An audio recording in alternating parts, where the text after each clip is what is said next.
Durante décadas, el mundo entero lo conoció como el hombre que hacía reír con solo abrir la boca.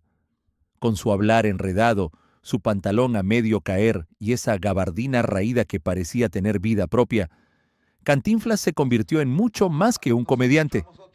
Fue un símbolo nacional, un ícono latino y, para muchos, el Charles Chaplin mexicano. Pero detrás de la risa, del glamour de los reflectores y de la imagen de hombre del pueblo que tanto cuidó, se escondía una historia llena de sombras, traiciones familiares, romances imposibles, secretos que se llevó a la tumba, ¡Qué horror! porque lo que muy pocos saben o se atreven a contar es que Cantinflas murió en medio de un conflicto que lo alejó de quienes decía amar, con acusaciones de abandono, disputas por una fortuna millonaria y versiones completamente opuestas sobre sus últimos días. ¿Quién lo cuidó realmente cuando su cuerpo ya no respondía? ¿Qué fue lo que verdaderamente causó su muerte?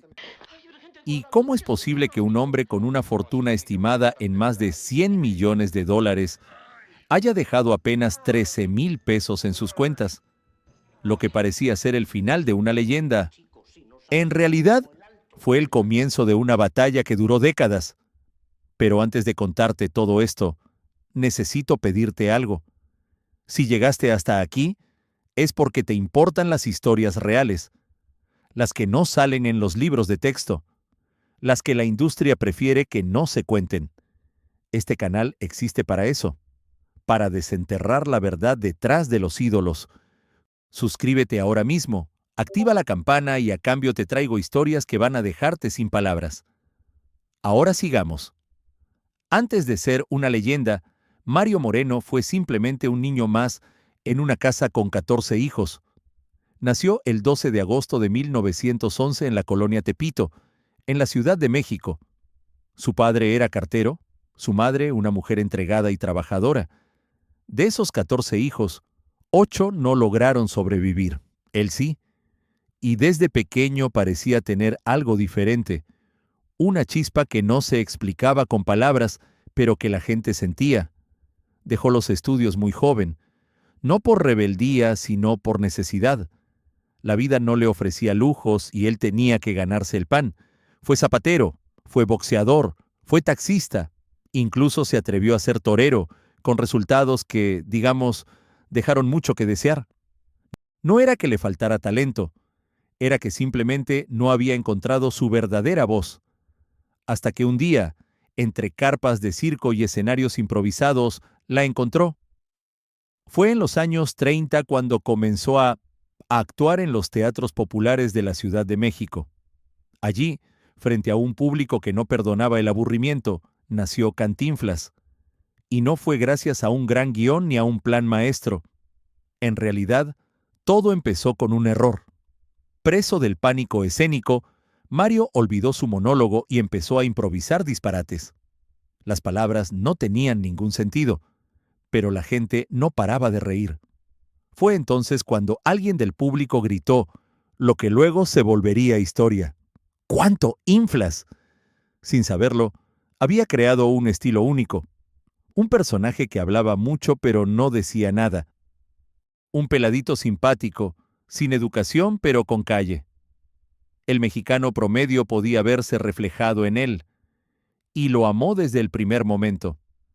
Detrás de esa torpeza fingida había un genio del humor, un actor que, sin ninguna formación académica, logró lo impensable, conectar con todo un país, y pronto, con el mundo entero.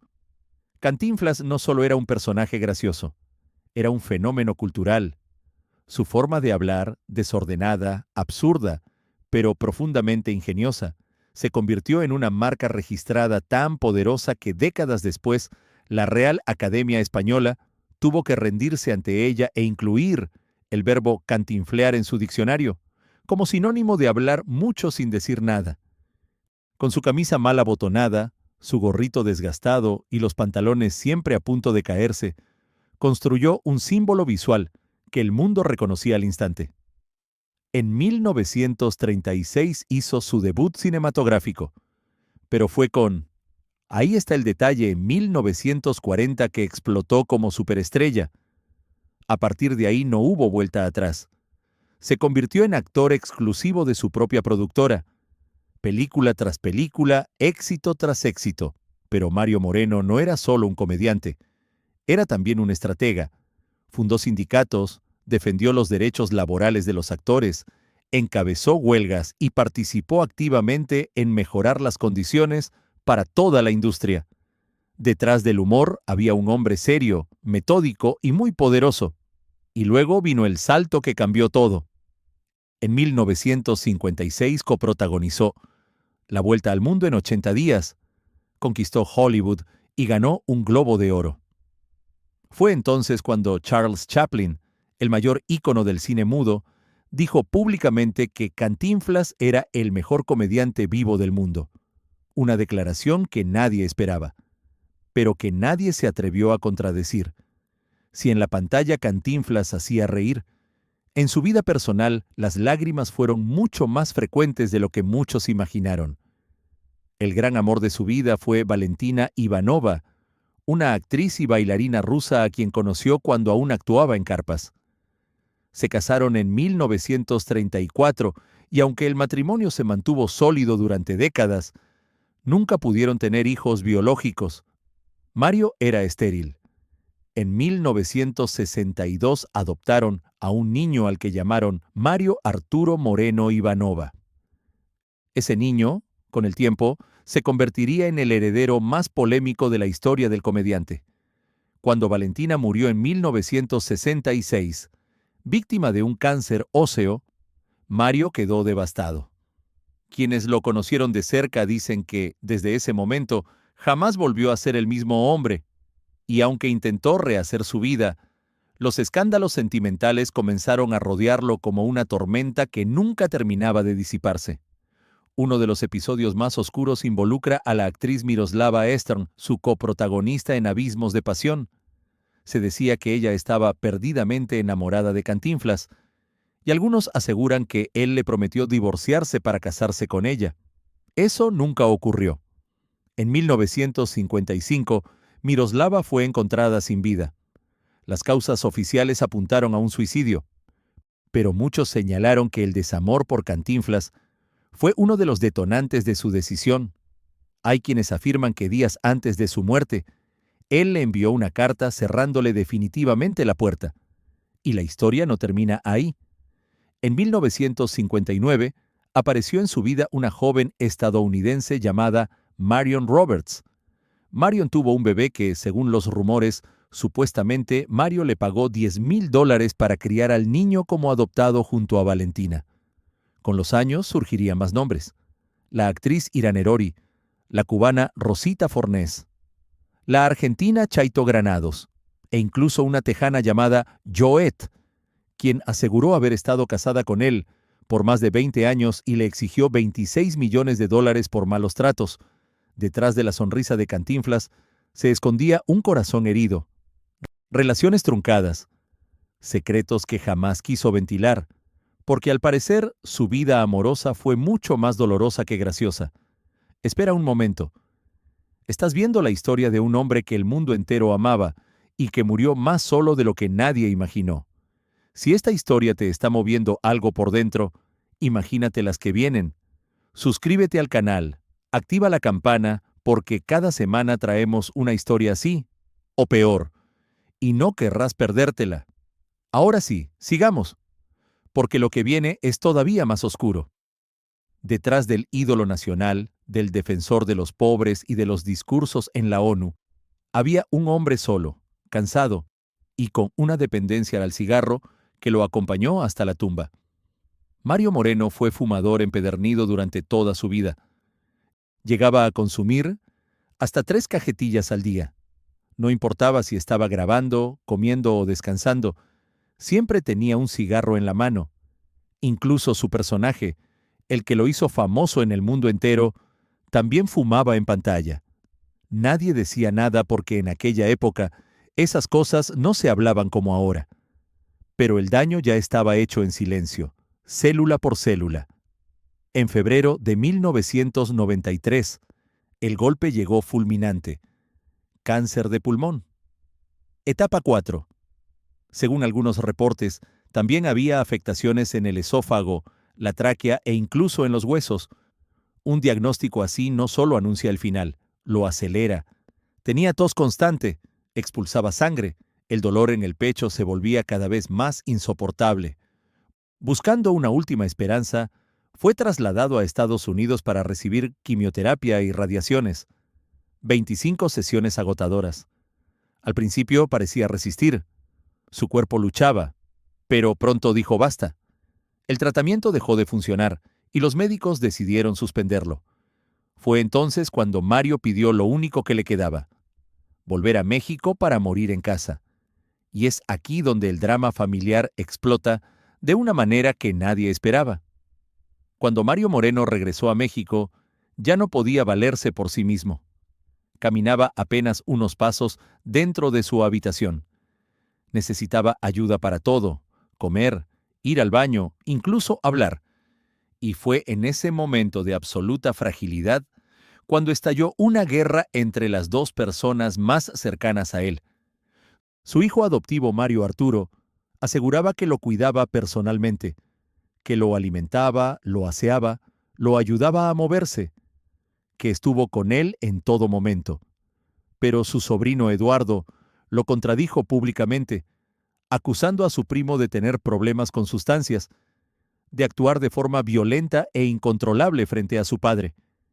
Incluso llegó a afirmar que en más de una ocasión Mario Arturo le levantó la mano a Cantinflas.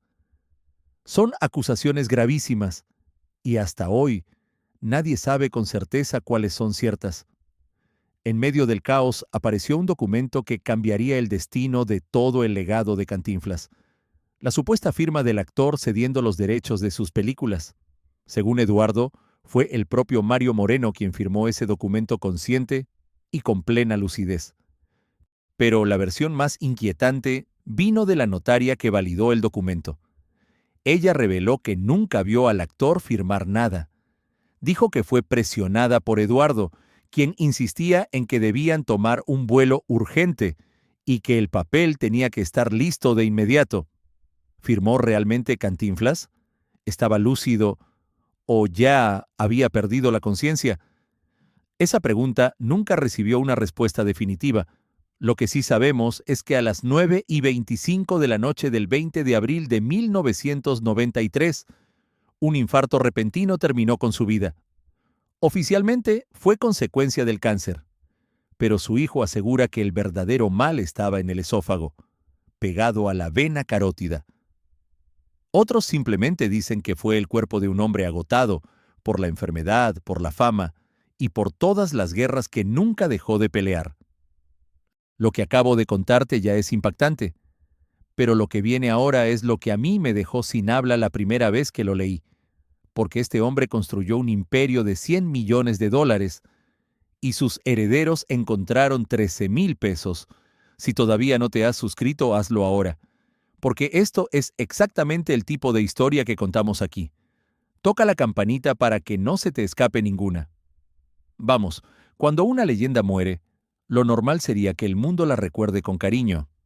Pero en el caso de Cantinflas, lo que vino fue una de las batallas más escandalosas en la historia del espectáculo mexicano. Todo por una sola razón: la herencia. Durante décadas, Mario Moreno había construido un verdadero imperio. Era dueño de compañías cinematográficas, edificios de oficinas, terrenos de cría de toros, casas en Acapulco, una flota de autos de lujo, arte, joyas y hasta un avión privado. Se hablaba de una fortuna que oscilaba entre los 70 y los 100 millones de dólares, pero cuando Mario Arturo fue a reclamar su herencia, se encontró con algo que nadie podía creer. En las cuentas bancarias solo había 13,000 pesos. ¿Dónde estaba todo el dinero? Mario Arturo acusó a Eduardo de haberse apropiado no solo del dinero, sino también de los derechos de todas las películas. Eduardo, por su parte, sostenía que su tío se lo había cedido de forma completamente legal. Y como ya sabemos, la firma que supuestamente lo respaldaba nunca quedó del todo aclarada. Así comenzó una guerra judicial que duró más de 20 años. Familiares enfrentados, acusaciones públicas, una marca que seguía generando millones, mientras sus dueños se destruían mutuamente. Finalmente, la Suprema Corte de Justicia de México falló a favor de Eduardo Moreno Laparade. Él se quedó con los derechos cinematográficos del comediante. El paradero del resto de la fortuna nunca se aclaró. Y hay algo que hace todo esto aún más triste. Cantinflas no dejó testamento, solo dejó dudas. Públicamente, Cantinflas era el héroe del pueblo, el hombre que se reía del poder, que usaba su fama para defender al más débil, que donó millones a hospitales, construyó viviendas para actores retirados y creó la Casa del Actor, un espacio digno para quienes ya no podían trabajar, pero que alguna vez lo dieron todo en el escenario. Pero en privado, los testimonios pintan a un hombre difícil, solitario y en ocasiones hasta soberbio, que una vez apagadas las cámaras se encerraba en sí mismo, que desconfiaba de todos, que vivía con un control obsesivo sobre sus decisiones y no toleraba las críticas, ni siquiera las constructivas. Era perfeccionista al extremo. No siempre fue fácil trabajar con él, no siempre fue fácil quererlo, y sin embargo nadie puede negar su lado generoso. Nadie puede borrar todo lo que hizo por los suyos, por su industria, por su gente. Quizá la verdad es que Cantinflas fue las dos cosas al mismo tiempo, y que esa contradicción es precisamente lo que lo hace tan humano, tan real, tan imposible de olvidar. 30 años después de su muerte, el mito de Cantinflas sigue vivo, no porque su historia sea perfecta, sino precisamente porque no lo es. Un hombre que hizo reír a millones y que murió rodeado de peleas, traiciones y silencio, que construyó un imperio y lo vio desaparecer antes de cerrar los ojos, que amó con intensidad y que quizás nunca supo realmente ser amado de vuelta.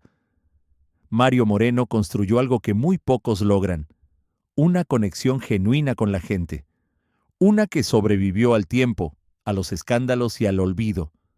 Su legado va mucho más allá de las películas. Va más allá del verbo que lleva su nombre, del Globo de Oro, o de los millones que dejó o que desaparecieron. Eso no hay herencia, ni firma, ni tribunal que pueda quitarle. Y si tú llegaste hasta el final de este video, es porque eres exactamente el tipo de persona para la que hago esto. Suscríbete, activa la campana, comparte este video con alguien a quien le guste saber la verdad detrás de los ídolos, porque la próxima historia que viene te va a dejar igual de sin palabras. Nos vemos pronto.